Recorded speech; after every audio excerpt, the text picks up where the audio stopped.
창을 맡아야 저나 우리 신유한 장로님이나 조금씩 이렇게 연습할 수 있는 것 같습니다. 모쪼록 이렇게 자주자주 악기로서도 하나님께 찬양할 수 있는 그런 시간이 많아지게 되길 기도합니다.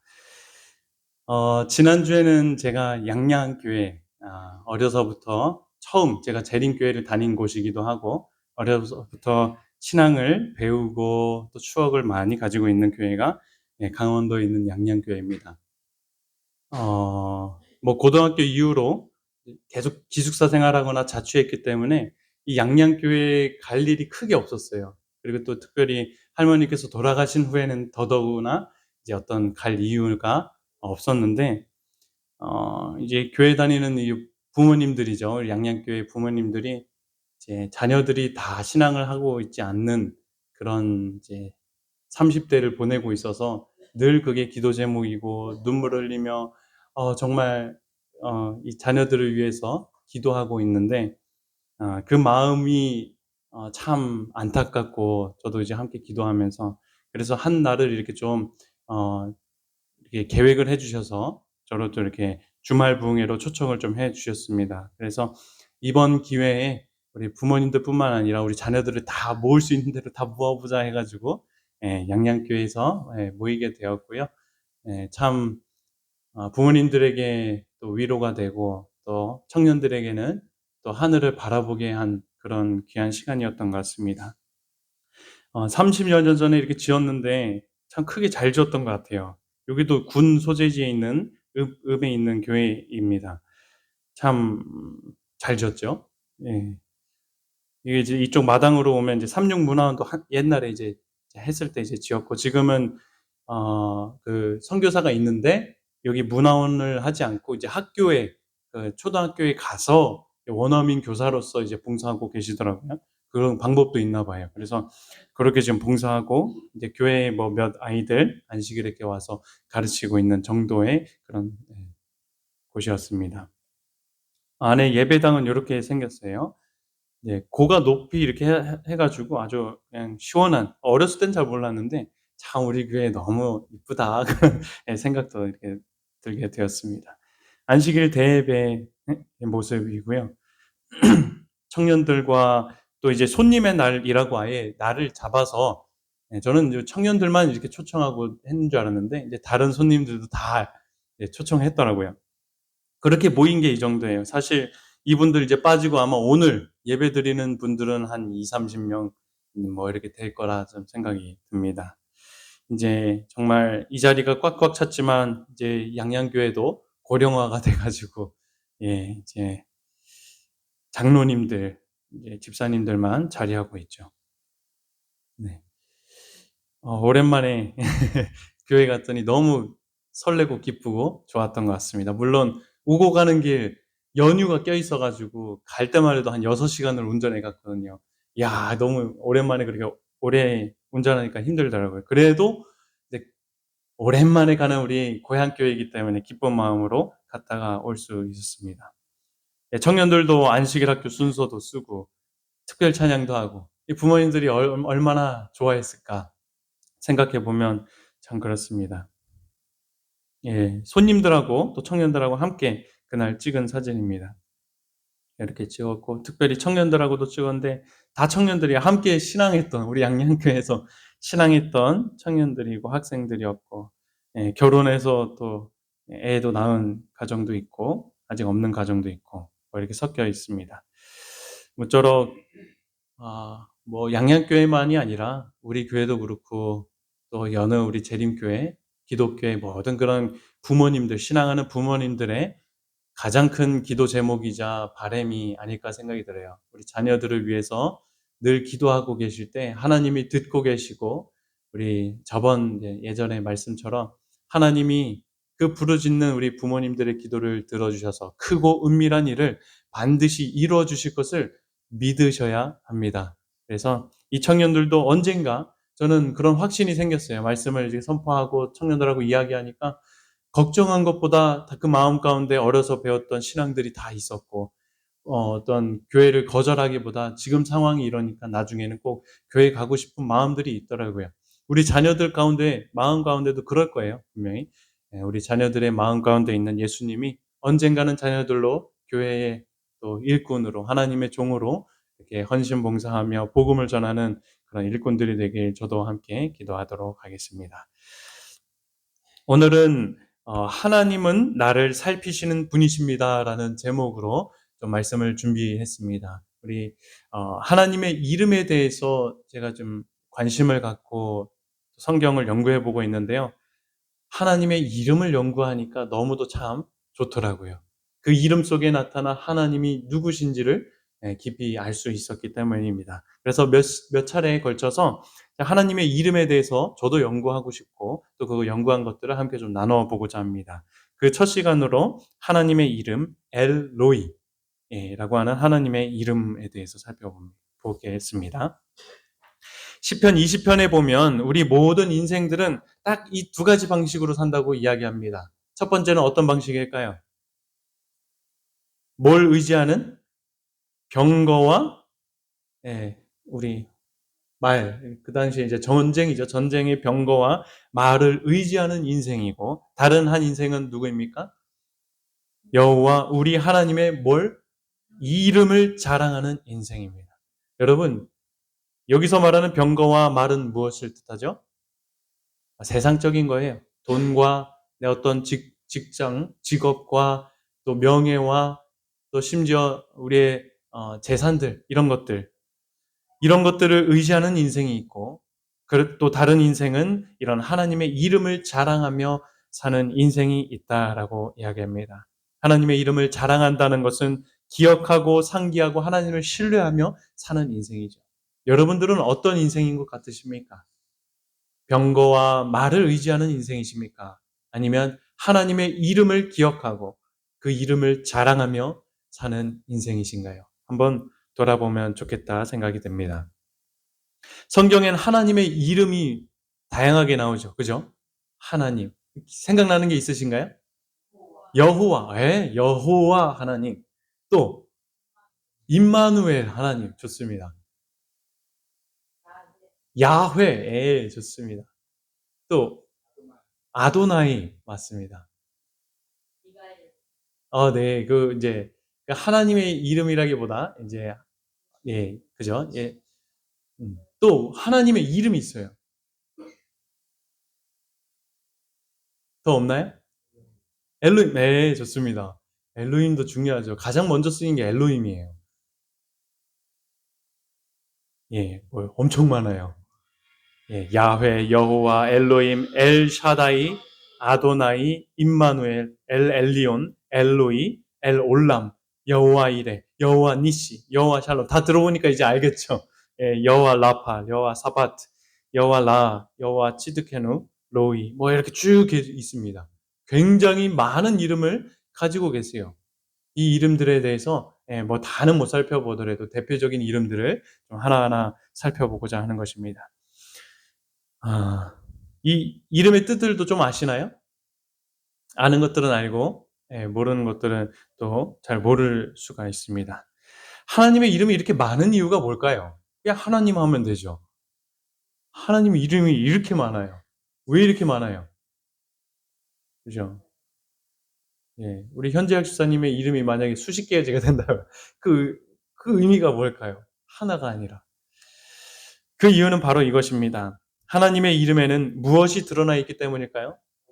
하나님의 성품, 그리고 하나님의 역할, 또 하나님의 존재의 본질이 그 이름에 나타나 있기 때문입니다. 그러니까 하나님의 이름이 많다라고 하는 것은 그만큼 우리가 하나님을 이해할 수 있는 기회가 있고 그만큼의 은혜가 있었다라고 하는 사실인 것이에요. 그냥 하나만 있었으면 그만큼의 하나님을 이해할 수가 없었겠죠. 그래서 하나님의 이름들을 잘 살펴보면 하나님이 어떤 분이신지, 어떻게 인간과 관계하시는지 잘 드러나 있습니다. 이름 그 자체가 나와 하나님과의 관계, 그분의 약속, 당신의 성품을 깊이 설명해 주고 있는 것입니다.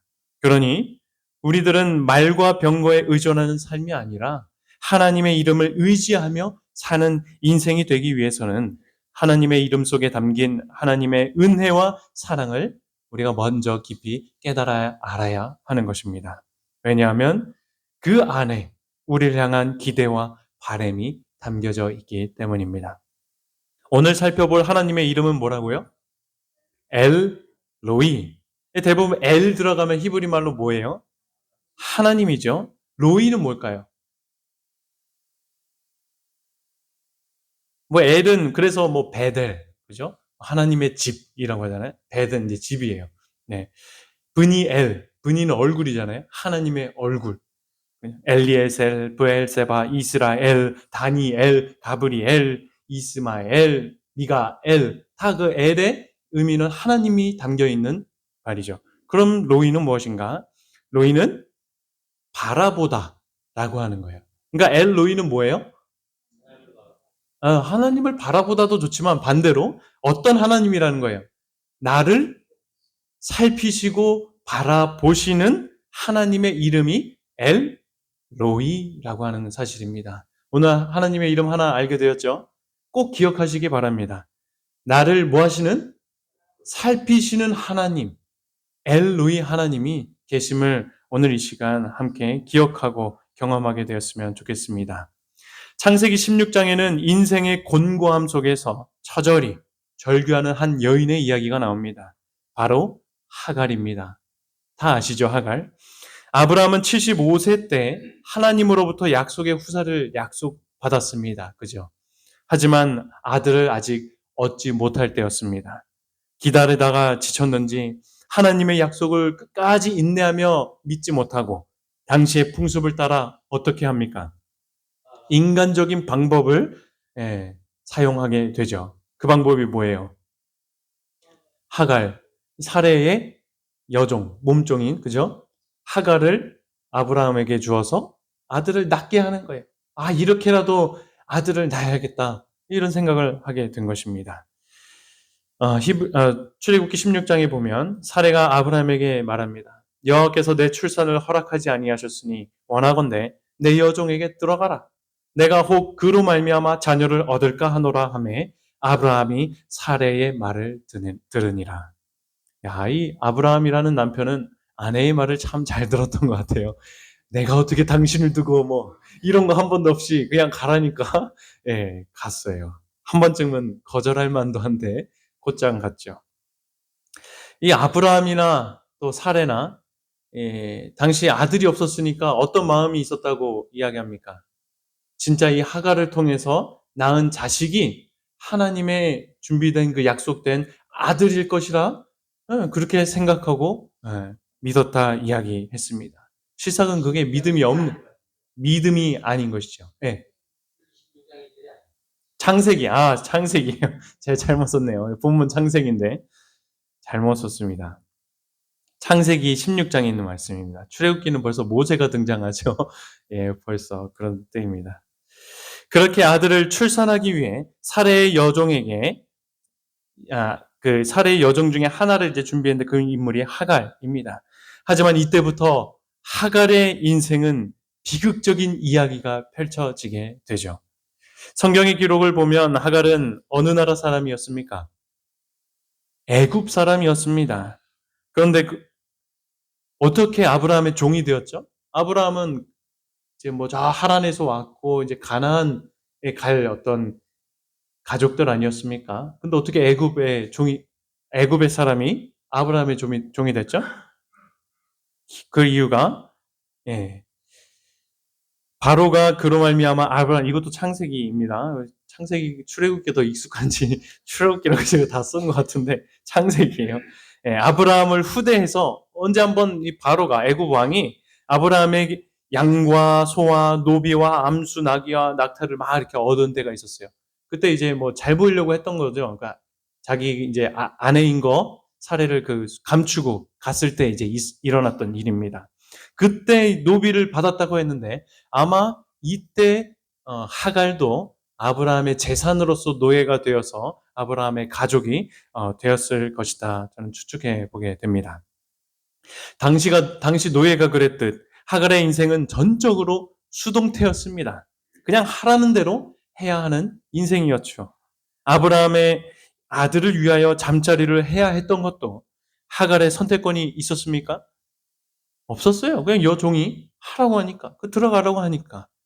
자기 대신 아들을 낳으라고, 자녀를 출산하라고 하니까 왜 들어간 것입니다. 그리고 결국 그의 아이를 갖게 되죠. 물론 하갈도 실수하고 부족한 모습들을 보입니다. 아이를 갖자마자 어떻게 됩니까? 어떻게 해요? 자신이 종인 것을 잊어버리고 주제넘는 행동을 합니다. 이것도 다 출애굽기래요, 자꾸. 아브라함이 하갈과 동침하였더니 하갈이 임신함에 그가 자기의 임신함을 알고 그의 여주인을 뭐 했다고요? 멸시했다. 분위기 파악을 잘 못했던 것 같아요, 하갈이. 가뜩이나 여주인의 신경이 자녀를 낳지 못함에 곤두서 있지 않았습니까? 그런데 자기 그 아기를 가졌다는 사실을 믿고 이 주인을 멸시하기 시작한 것이에요. 네. 하찮게 여긴 것이죠. 보잘것없게 여 주인을 그렇게 대했던 것입니다. 사례가 볼 때 정말 기가 찰 노릇이죠. 노예 주제 말이에요. 어떻게 저렇게 나에게 함부로 할 수 있습니까? 이런 하갈을 인하여 아브라함 집안이 아주 시끄러워집니다. 사례도 남편을 원망하기까지 하죠. 내가 받는 모욕, 사실 누가 받아야 된다고요? 당신이 받아야 되지 않냐? 왜 내가 이 종한테 이런 얘기를 들어야 되냐? 왜 이런 수치와 모욕을 당해야 되냐? 이렇게 하소연을 한 것입니다. 너무 억울하다. 완전 막장 드라마가 따로 없습니다. 그죠? 이에 아브라함은 어떻게 합니까? 자기는 책임 없다며 이렇게 얘기해요. 당신의 여종은 당신의 수중에 있으니 당신의 눈에 좋을 대로 그에게 행하라. 한마디로 뭐 하라는 거예요? 너 마음대로 너 거니까 당신 뜻대로 그냥 막 하라고. 뭐 혼내든지 내쫓든지 뭐 죽이든지 살리든지 그거 알아서 하라고. 예. 안 그래도 질투심과 분노로 이성적 판단을 잃어버린 그런 어려운 상황 가운데 이 사례가 있었는데요. 어떻게 합니까? 그때부터 하갈을 뭐 해요? 학대하죠. 사례가 하갈을 학대하였더니 하갈이 뭐예요? 사례 앞에서 도망하였다. 얼마나 학대했을까요? 뭐 자세히 나온 데는 없어요. 어떤 식으로 학대하면 이렇게 도망가기까지 했을까요? 여종이었지만 그럼에도 때리고 고통을 주며 학대했을까? 아니면 욕을 하면서 아니 수치심을 주면서 그렇게 학대했을까? 기록에 없으니 우리가 알 수는 없습니다만 아무튼 얼마나 심했으면 도망갔겠습니까? 그 정도의 학대가 있었던 모양입니다. 육체적으로나 정신적으로나 이러다 죽겠다 싶을 정도로 고통을 받으니 이렇게 도망을 하게 된 것입니다. 그렇게 하갈은 아브라함의 집에서 뛰쳐나갑니다. 그리고 어디를 향해 갈까요? 딴 데 갈 데 있습니까? 어디 갔겠어요? 그나마 갈 자신의 고국을 향해서 애굽을 향해서 갑니다. 이 다음 성경절에 한 지명이 언급되었듯 아마 자기의 고향인 애굽으로 다시 내려가고 있었던 것임에 분명합니다. 하지만 도망쳐 나온 여종에게 무슨 음식이 있었겠어요? 마실 물을 이렇게 막 챙겨왔겠어요? 또 이동할 수 있는 그 이동 수단이 있었겠습니까? 애국까지의 그 거리도 보면 서울에서 부산까지 거리가 되거든요. 그 거리를 걸어가야 했던 것입니다. 그런데 그 길도 편한 길이 아니에요. 평탄한 길도 아니에요. 수많은 돌산들이 있고 모래가 가득한 광야였습니다. 수르 광야죠. 오늘날 이렇게 생겼대요. 이처럼 물 한 모금 마실 수 없는 돌산을 넘어야 했던 것입니다. 먼지 날리고 그늘 한 점 없는 저 사막을 도망쳐 달려 나가는 것입니다. 낮엔 너무 덥지요. 밤엔 또 너무 춥습니다. 배는 고프죠. 목은 타들어갑니다. 전갈과 뱀 같은 위험한 짐승들도 주변에 널려 있습니다. 게다가 홀몸이 아니었죠. 뭘 뵀어요? 아브라함의 자녀를 뵙지 않았습니까? 여러분, 도망치고 있는 이 하갈 얼마나 힘들었을까요? 임산부가 사막을 건너다녀 두말할 필요가 없는 것입니다. 또 몸만 힘들었겠습니까? 본인이 원치도 않았는데 아브라함의 종이 되었고 또 원치 않게 이렇게 애까지 가지게 되었는데 또 원하지 않게 온갖 학대까지 받아서 지금 이 모양 이 꼴이 된 자신의 모습을 보았을 땐 참 한심하고 참 처량하고 자기 삶에 대한 원망도 하면서 죽지 못해 목숨만 붙어있는 꼴을 보게 되었을 것입니다. 그런데 여러분, 하갈의 인생을 보니 꼭 우리들의 인생과 같지 않다 생각이 듭니까? 하갈처럼 죄된 세상에서 노예로 살아가면서 자유를 잃어버린 채 우리들도 살아갑니다.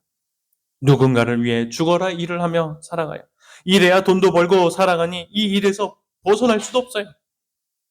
내가 원치 않았지만 관계들이 생겼다가 또 그 관계들이 틀어지고 망가지게 됩니다. 그렇게 살아가다가 또 원하지 않는 시험들까지 내 삶에 겪게 되면서 하루하루 사는 게 힘들고 내 인생이 왜 이렇게까지 되었나 후회하고 원망이 들고 내가 원한 것도 아닌데 내 인생이 이렇게 꼬일 대로 꼬여버린 것 같고 인생에 나 혼자 남은 것 같아서 모든 수고와 부담을 홀로 지고 살아가면서 고단한 삶을 살아간다면 정말 그 삶이 하갈의 이 지금의 모습과 뭐가 다를까 생각이 듭니다. 이런 삶일지라도 하갈이 아브라함의 자녀를 임신했던 것처럼 나도 나름대로 꿈과 비전을 가지고 버티며 살아왔는데 인생이 더 나아지기는커녕 이전 산만도 못하고 정말 가정이 더 힘들어지고 무너지고 건강이 나빠지는 일을 경험하게 되고 그렇게 꿈들마저도 무너지고 빼앗기는 경험을 할 때면 세상 속에서 버림받아 허무함과 좌절감 속에 죽지 못해 살아가는 이때의 하갈의 인생과 너무도 흡사한 삶을 우리가 살아가고 있다 생각이 될 때가 있습니다. 우리 가운데도 이렇게 사시는 분들이 계실 줄 압니다. 네.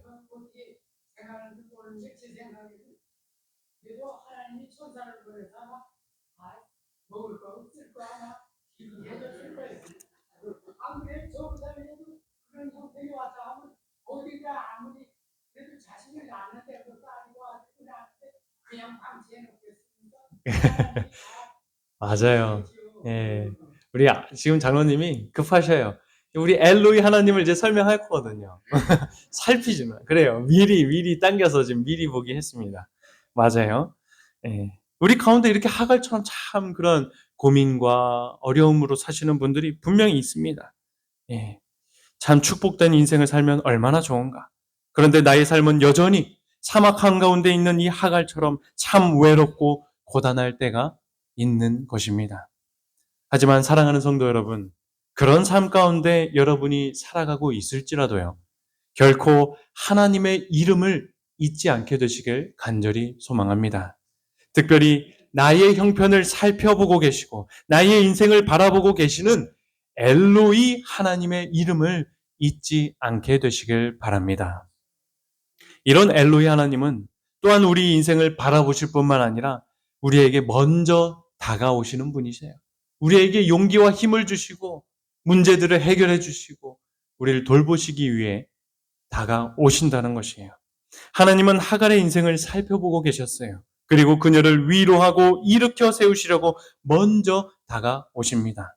하갈이 사례로부터 도망쳐 고국 이집트를 향해 가던 길 어디메였습니다. 이집트의 경계지역 부근이었죠. 거의 다 왔습니다. 애굽을.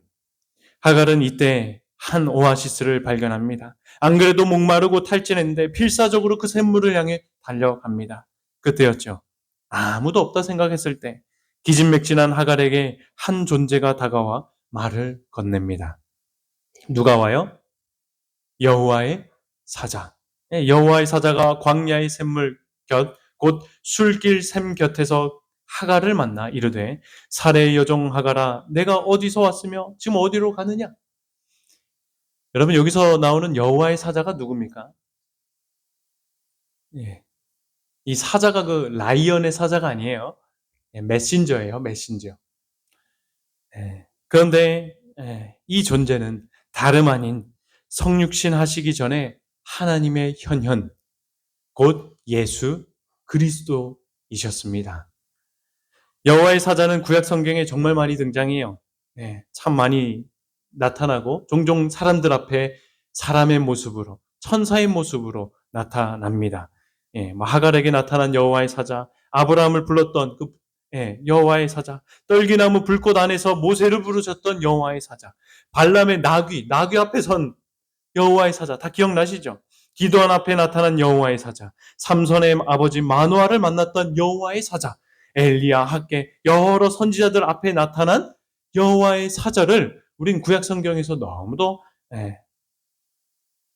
발견할 수가 있습니다.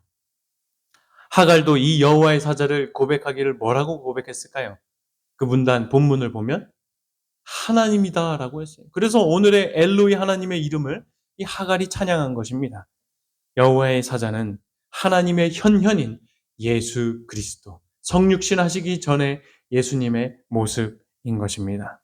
부저 선지자에도 보면 이런 말씀이 있어요. 하늘과 타락한 족속 사이의 모든 교통은 그리스도를 통하여 이루어져 왔다. 이것은 예수님이 성육신 하시기 이전의 시대도 포함되는 말씀이에요. 고대의 성인들 아담, 노아, 아브라함, 이삭, 야곱, 모세 등등 이 인성을 쓰시고 이 땅에 오시기로 되어 있던 구주와 교제했고요. 그들 중 몇 명은 그리스도와 하늘 천사들에 대면하여 이야기를 주고받게 됩니다. 그리스도께서는 광야에 있던 히브리 사람들의 인도자, 곧 여호와라는 이름을 가진 천사로서 구름 기둥에 돌려 군중들의 선두에 서서 가셨을 뿐만 아니라 이스라엘 백성에게 율법을 주신 분이셨다 이야기합니다. 곧 이 하갈이 만났던 여호와의 사자는 누구셨던 거예요? 예, 예수 그리스도셨어요. 하나님은 그때도 하갈에게 당신의 존재를 드러내셨는데 예수 그리스도를 통해서 나타내셨던 것입니다. 여러분, 우리 엘로이 하나님은요, 고단한 삶을 살았던 하갈을 살펴보시고 직접 찾아오시기까지 하셨듯 오늘날 우리들의 삶에도 고통하고 신음하고 있는 우리의 삶도 주목하시고 먼저 다가오시는 분이심을 결코 잊지 않게 되시길 간절히 바랍니다. 이렇게 교회에 나와 말씀을 들음을 통해 우리에게 다가오셔요. 또 일상생활 중에 우리 마음 가운데 들어오셔서 언제나 우리와 만나 주십니다. 우리에게 용기 주시고 힘을 주시기 위해 또 일으켜 주시기 위해 오늘 우리의 삶을 다가오시는 분이 바로 엘로이 하나님임을 기억하면 좋겠습니다. 그러니 힘들 때, 고통 중에 있을 때 나를 살피시는 이이신 하나님의 이름 엘로이 하나님을 늘 기억하게 되시길 간절히 바랍니다. 그렇다면 이 사실을 또한 바라보아야 돼요. 나를 살펴보시는 하나님을 기억하는 사람의 인생에는 하나님의 능력을 더해 주신다라고 하는 사실입니다. 무엇보다도 우리로 인내할 수 있는 힘을 주셔요. 이 하갈을 살피신 여호와의 사자는 다가와서 하갈을 이렇게 위로하죠. 이제 여호와의 사자가 이제 하갈에게 이릅니다. 내가 내 씨를 크게 번성하여 그 수가 많아 셀 수 없게 하겠다 합니다. 또 이어서 여호와의 사자가 그에게 이르되 내가 임신하였은즉 아들을 낳으리니 그 이름을 이스마엘이라 하라. 이는 여호와께서 내 고통을 들으셨습니다라고 이 사자가 하갈에게 위로의 말을 해요. 또 약속하면서 이때 하갈은 하나님께서 주시는 위로로 그간에 쌓여왔던 고단한 삶과 마음들 그리고 하갈이 품고 있었던 약속의 어미 하갈도 꿈꿨거든요. 야, 나도 열국의 어미가 될 수 있구나. 그런 꿈까지도 이 여호와의 사자가 와서 회복시켜 주는 것입니다. 그렇게 하갈 속에 있었던 모든 것들이 다 풀어지고 씻겨져 내려가게 됩니다. 그래서 이때 처음으로 엘로이, 우리가 살펴보고 있는 엘로이 하나님이라고 찬양하며 고백합니다. 하갈이 자기에게 이르신 여호와의 이름을 나를 살피시는 하나님, 엘로이 하나님이라 하였다 기록을 하고 있죠. 그리고 자신이 외롭게 참 목말라 물을 얻고자 그 앉았던 샘물의 이름을 또 뭐라고 해요? 부엘라 헤로이. 이게 뭐예요? 부엘은 샘물이에요. 라는 살아있는. 네. 그리고 로에는 감찰하는 우리가 봤던 로이, 로아, 로에 이런 것들은 다 지켜보는. 네. 그래서 살아계셔서 나를 지켜보시는 자의 우물이라고 하나님의 현현한 장소를 이렇게 하갈이 기념하게 됩니다. 여러분, 하나님은 이런 분이십니다. 여러분의 노고를 아시고 여러분의 힘든 마음을 알고요. 그래서 지쳐 쓰러져 죽을 것 같은 우리들의 인생을 보고만 계신 게 아니라 직접 먼저 다가가 위로해 주시고 용기와 힘을 주시는 분이 우리 엘로이 하나님이십니다. 지금도 말씀을 통해 위로하시며 용기 주시는 예수님의 음성에 한번 귀 기울여 보게 되시길 간절히 바랍니다. 참 놀라운 사실은요. 우리들이 예수님의 위로를 받게 되면요. 이전에는 그렇게 힘들고 어려웠던 일들을 감당해낼 수 있는, 인내할 수 있는 힘을 하나님께 받게 됩니다. 이 하갈 앞에 나타난 여호와의 사자는 위로의 말을 하며 하갈에게 이런 명령을 했죠. 여호와의 사자가 그에게 이릅니다. 내 여주인에게 뭐하죠? 돌아가서 그 수하에 뭐하라고요? 복종하라. 여러분, 이 무슨 명령이에요? 사례한테 가서 다시 그 삶을 살라는 거예요. 이게 상식적으로 가능한 얘기입니까? 지금 살해 학대 때문에 죽을 뻔하다가 살려고 도망쳐 나왔는데 다시 돌아가서 복종하라는 거예요. 이 명령을 따르면 내 자존심이 상하는 일이에요. 이 일을 따르면 내 체면이 망가지는 일이에요. 이 말에 순종하면 내 실수와 잘못을 이 상대방에게 인정해야 하는 일이었습니다. 이 일은 내가 그토록 도망치고 싶었던 학대와 고통의 삶으로 다시 돌아가게 되는 것이었습니다. 그런 일들을 하라고 여호와의 사자가 명령하고 있는 것입니다. 여러분, 여러분들 같았으면 어떻게 하겠습니까? 인간적인 마음에 못 들은 척하고 그냥 고집 세워서 애굽으로 가지 않았겠습니까? 하지만요, 위로를 받고 그 안에서 하나님의 능력을 경험한 이 하갈은요, 마음 가운데 결코 생겨날 수 있는 이유나 환경이 아니었음에도 불구하고 그 마음 가운데 여종을 다시 생각하고 사랑하는 마음이 생기고 돌아가서 인내할 수 있는 그 용기를 가지게 되었다라고 하는 사실인 것입니다. 사람이 가장 가기 싫어하는 장소가 있다면 어딜까요? 내가 가고 싶지 않은 곳이죠. 그죠? 예. 저는 이 가정 형편 때문에 원래 군대를 안 가도 되었지만 그래도 군 생활을 좀 해보면 좋겠다 해서 군 입대를 지원을 했습니다. 운전병으로 지원을 해서 초반에는 이제 일반적인 보편적인 훈련을 받고 이제 후반기 교육으로 이제 운전을 이제 배우고 그 다음에 자대를 가는 이제 그런 이제 초반을 보냈는데요. 이제 자대까지 이제 가고 보니까 뭐 군대가 생각했던 것보다 참 재미가 없고 내가 왜 이런 군대를 이 젊음을 날려야 되나 이 시간을 허송세월을 보내야 되나 너무 아깝더라고요. 그래서 이 자대에 가서 안 되겠다. 내가 가정 형편이 이러니까 그 핑계 삼아서 의가사대제를 좀 해야겠다. 준비를 이제 하게 됩니다. 그래서 다행히도 병무청하고 이렇게 잘 이야기가 돼가지고 6개월 만에 제가 제대했어요. 의가사 제대했습니다. 딱 일병까지 있었어가지고 고생만 하고 딱 나왔어요. 또 시켜보고 막 그래야 되는데 병장돼서 누려보고 그거는 못하고 그냥 일만 딱 알짜배기로 배우고 온 것 같습니다. 6개월이 얼마나 짧은 기간이냐면 이 교육만 제가 운전 교육까지 한 3개월을 배웠거든요. 그러니까 자대에 몇 개월이 있었던 거예요? 3개월밖에 안 있었던 거예요. 그리고 아버지 군번이라고 있죠. 아버지 군번이 뭐예요? 1년 전에 내가 1월에 이제 입대했는데 작년 1월에 들어온 선임들을 아버지 군번이라고 해요. 근데 이 6개월이 얼마나 짧은 기간이냐면 3개월 만에 자대 나온 것도 빨랐지만 그 선임, 아버지 군번보다도 빨리 제대해 버린 것이에요. 이게 참 저는 기쁘고 좋은데 나올 때 이게 참 그 묘한 분위기에 기쁨을 좀 감추면서 군대를 나왔던 기억이 나요. 그런데 나오니까 너무 다시 만난 세상이 반갑고 너무 좋은 거예요. 그런데 제 마음 가운데 불안함이 있었던 것 같아요. 제가 늘 군대를 이제 제대하고 당분간은 이렇게 꿈을 많이 꿨어요. 근데 그 꿈이 뭐냐면 군대 다시 들어오라고. 너 잘못했다고. 그 잘못 결정된 거라고. 다시 들어와야만 한다고. 이런 꿈을 자꾸 꾸는 거예요. 불안한가 봐요. 제가 다시 불려갈까 봐. 예. 야, 이 꿈에서까지 그렇게 불안함을 느낄 정도였으니 제가 군대가 참 가고 싶지 않은 장소 중에 하나였어요. 그 이유가 정말 싫었기 때문에 그랬던 것 같습니다. 우리 모두도 그럴 거예요. 그죠? 가장 싫은 장소는 뭐 어떤 특정 장소가 아니라 내가 진짜 가고 싶지 않은 장소. 예. 여주인에게 돌아가는 하갈의 길도 마찬가지였을 거라 생각이 들어요. 진짜 저 같았으면 자존심 딱 세우면서 거길 가느니 차라리 여기서 굶어 죽겠다 했을 것 같은데 그 길을 갑니다. 돌아가요.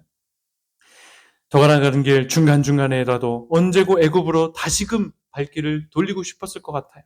또 도망친 노예가 돌아가면 어떤 대접을 받겠습니까? 사라에게 멸시하여 몹쓸 행동을 하지 않았습니까? 돌아간다면 이 전보다 더 큰 학대가 기다리고 있을런지도 모르겠죠. 예상되는 뻔한 미래입니다. 그러니 발걸음 떼는 게 쉽지만은 않았을 것입니다. 이렇듯 정말 가고 싶지 않은 길을 되돌아가는 것, 이가 하갈에게도 너무나 힘든 일이었을 것입니다. 하지만 하갈은 앞으로의 삶이 두렵지만 하나님이 나를 보고 계심을 바라볼 때 그 속에 용기가 생겨났던 것입니다. 우리 모두도 이런 하나님을 바라보며 역경과 시련들을 담대하게 마주하고 이겨내게 되시길 간절히 바랍니다. 여러분, 하갈이 돌아가서는 어떻게 지냈을까요? 모르겠어요. 그런 기록도 없어요. 예. 하지만 아브라함이 이삭을 낳기까지 이 하갈이 돌아가서 13년 동안을 또 같이 지내요. 그 긴 기간 동안 어떤 삶을 살았을까? 마냥 편하지는 않았을 것이에요. 어쩌면 진짜 예전처럼 계속 학대받으며 그런 고통 가운데서 이 하갈이 살았을지도 모르겠습니다. 그 답답함. 또 내가 여기까지 돌아왔으니 뭐 어떻게 할 수 있어요? 외로움. 또 아이까지 배워버렸으니, 또 아이를 낳았으니 온갖 두려움과 걱정으로 해코지하지 않을까 그렇게 살았을 것입니다. 하지만 나의 인생을 감찰하시고 살피시는 하나님을 하갈이 늘 그 시간에 기억하며 살았던 것 같아요. 그래서 이 모든 것을 이길 힘을 얻게 되었고 인내하며 살 수 있었던 것 같습니다. 바울은 엘로이 하나님을 기억하는 우리 모든 인생을 향하여 이렇게 인내하는 삶을 살아가게 되는 것이라 가르쳐 줍니다. 우리가 믿음으로 서 있는 이 은혜에 들어감을 얻었으며 하나님의 영광을 바라고 즐거워하느니라.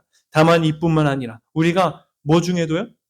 환난과 어려움과 참 슬픔과 이 중에서도 즐거워할 수 있는데 이 환난은 인내를 가져다 주고 인내는 연단을 소망을 이루게 되는 것이다. 바울이 알려주고 있습니다.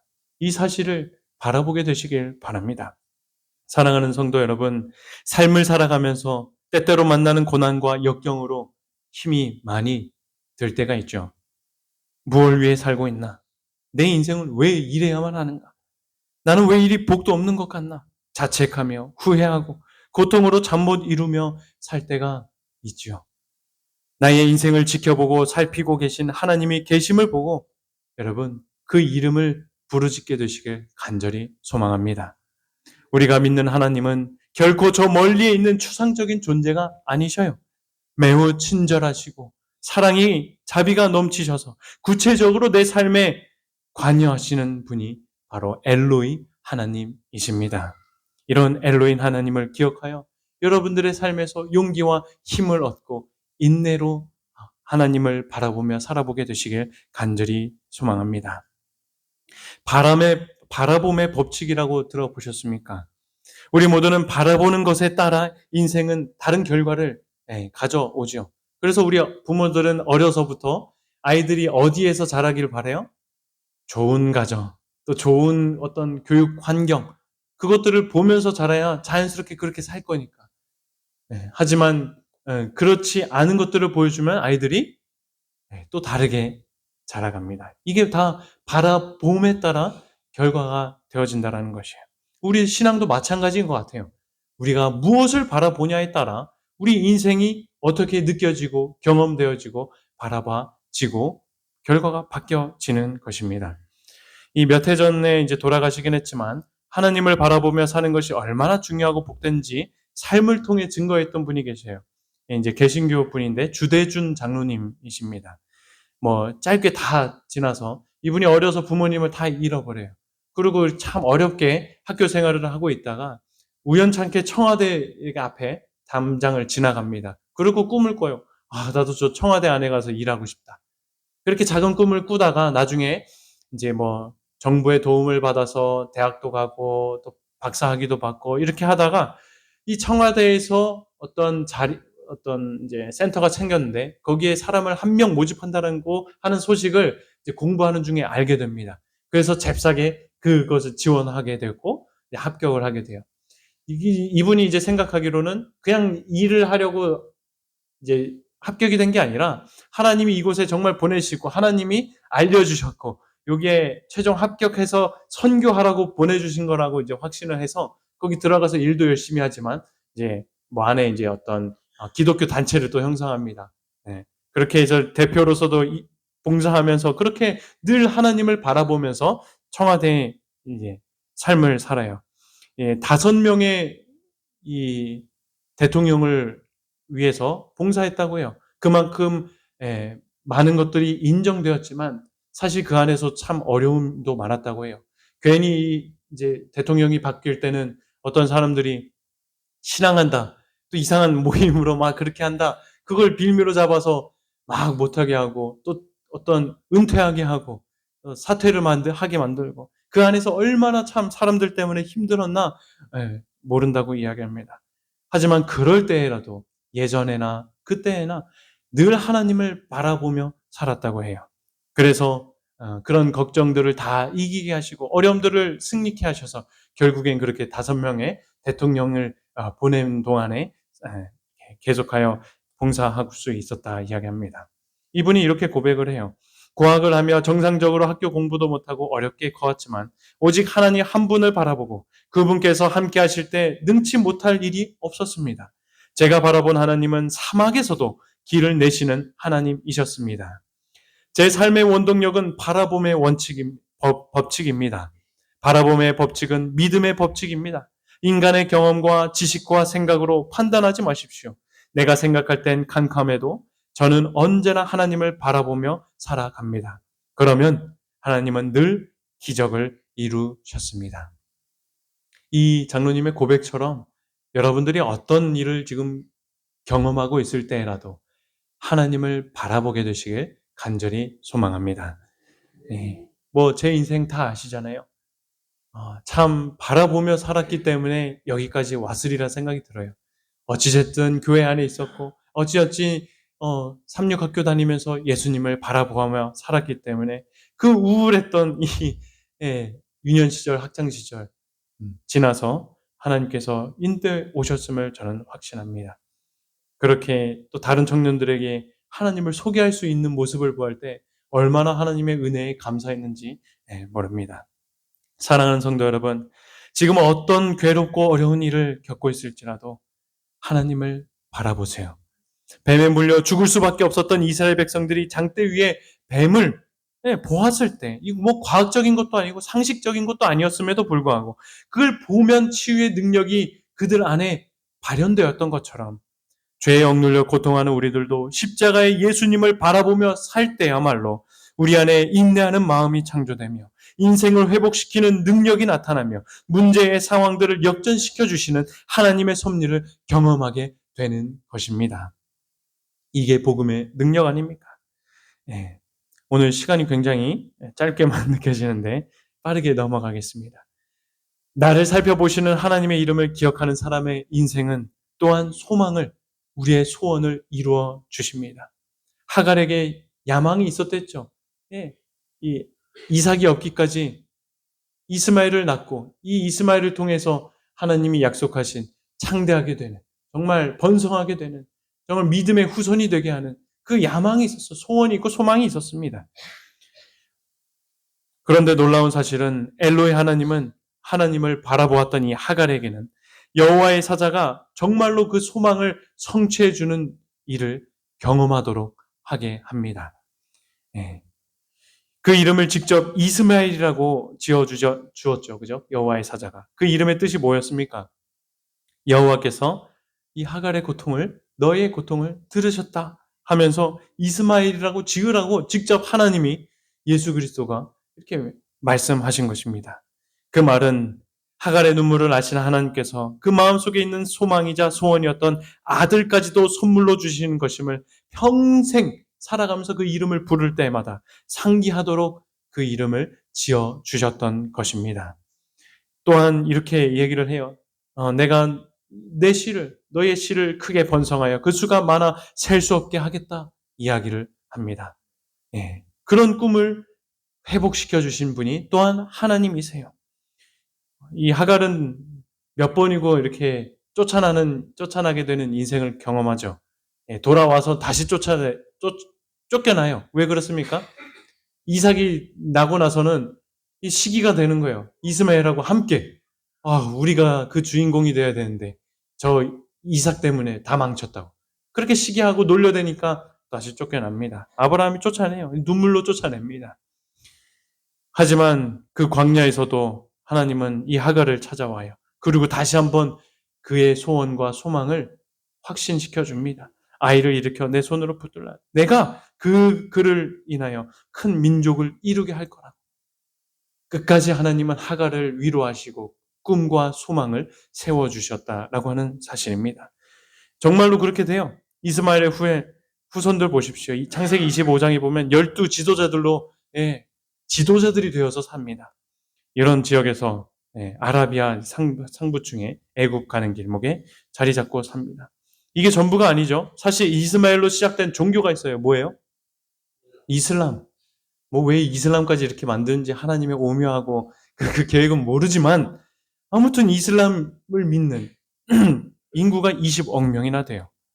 그리고 그 가운데 베두인이라고 이 예언처럼 그의 손이 모든 사람을 치겠고 모든 사람이 서로 이렇게 싸우며 살겠다라고 하는 그 이슬람 이 아랍인들 중에 베두인족이 있는데 지금까지도 그들은 유착 어디 이렇게 돌아다니면서 살아요. 이렇게 텐트 치면서 그렇게 사는 인구만 2천만 명이 된대요. 이런 것들 예언의 성취를 이루어 주신 것이죠. 사랑하는 성도 여러분, 참 보잘것없고 불쌍하기 그지없는 게다가 잘난 것 하나 없는 이 하갈의 인생까지도 엘로이 하나님은 감찰하시고 바라보시고 소망을 회복해서 이루어 주셨다라고 하는 사실은요. 무엇을 뜻합니까? 오늘날 매일같이 죄에 넘어지고 연약함 중에 있는 우리들의 인생, 여러 시험과 고통과 어려움 속에서 살아가는 우리 인생 속에도 똑같은 관심과 소망을 주시는 분이심을 기억하라고 하는 하나님의 마음임을, 기대이고 바람임을 잊지 않게 되시길 간절히 소망합니다. 그러니 내 모습 보지 말고요. 지금 내 상황 보지 말고 엘로이 하나님을 바라보시고 구하게 되시길 간절히 바랍니다. 이게 하나님의 우리 인생에 대한 소망이에요. 하나님께서는 우리들이 뭐 하기만 바래요? 행복하게 살기만 바라셔요. 우리로 고통 주고 불행하게 사는 게 하나님의 뜻이 아니고 이런 삶입니다. 이런 삶을 하나님이 이루어 주심을 보고 하나님께 부르짖게 되시길 바랍니다. 구원하며 진리를 아는데 이르기를 원하시는 분이 우리가 믿는 하나님이에요. 그러니 살아 있으래요. 피투성이가 되어도 살아 있으래요. 그러면 정말 하나님께서 준비하신 이 행복과 소망을 이루어 주심을 보게 되시길 또 경험하게 되시길 간절히 바랍니다. 다시 한번 호소드립니다. 여러분들은 엘로이 하나님께 모든 것을 맡기고 의지하며 살아가고 계시나요? 나를 찾아와 살피시는 엘로이 하나님께 내 고통과 문제들을 다 내어드리고 계시는지요? 엘로이 하나님을 기억하는 인생들이 되길 간절히 소망합니다. 이 사실을 진심으로 믿었으면 좋겠어요. 그래서 이제는 정말로 조용히 그분께 나아가 그분의 이름을 부르고 붙잡고 기도해 보면 좋겠습니다. 기도하면서 하나님과 눈을 한번 마주쳐 보기도 해 보십시오. 네.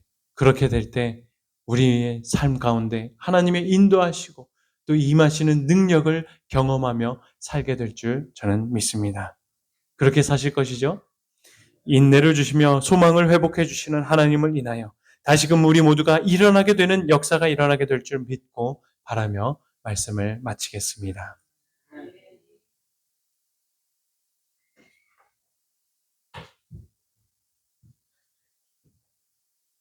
다 함께 일어나셔서 헌신 찬미 408장